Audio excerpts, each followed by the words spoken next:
Vampires suck. No, literally, they suck. First, they puncture your skin, and then they suck out the blood. At least, you know, that's what Hollywood tells us, and Hollywood would never lie. An energy vampire does the same thing. Just as the fictional vampire must first puncture the skin before they can feed, an energy vampire will wound us emotionally using word, some form of communication, verbal or nonverbal.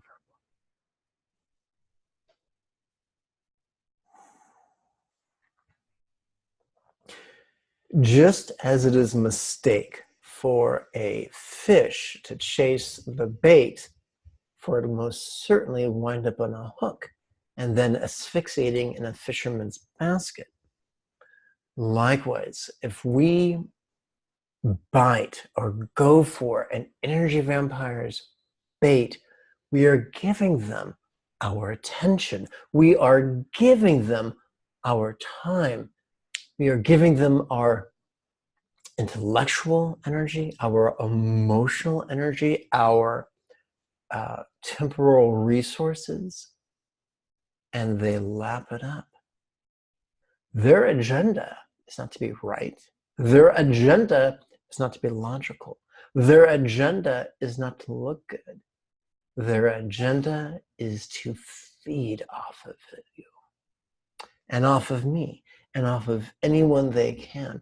Our job is not to annihilate them. If you're a fan of Monty Python, our job is not to drop a 5,000-pound weight upon their head. I'm reminded of the musical Fiddler on the Roof, where the rabbinical students asked the teacher, "Rabbi, is there a fine and proper blessing for the Tsar?" To which the teacher responded, "Yes, my son. May the Tsar, may God bless and keep the Tsar far away from us."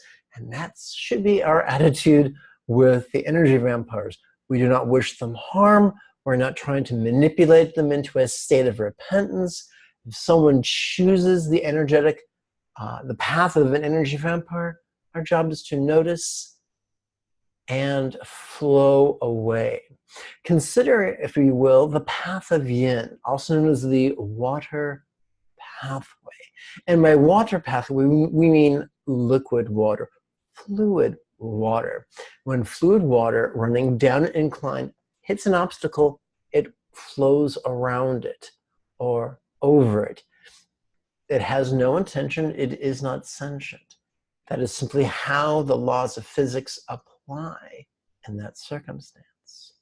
Likewise, as practitioners of meditation who cultivate the state of centered spontaneity, when we encounter an obstacle to our happiness and peace, such as the behavior in an individual that can be described as that of an energy vampire, our job is to flow around them in a centered and spontaneous way.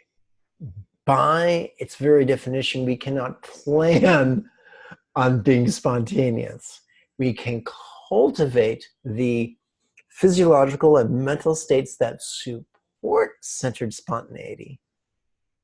We have to give ourselves permission to make mistakes. We have to pay the price of mistakes, which is to be vulnerable to them intellectually and emotionally and physically, that our learning may be visceral. If we do that consistently, we will evolve from novice to journeyman to master. I have been Lama Jigme Gyatso for the Buddha Joy Meditation School. Before you go, remember, below the video is a button that reads Show More. When you click that, you could gain access to resources that may benefit you upon the contemplative path. Till next we speak, may you and yours be healthy and happy.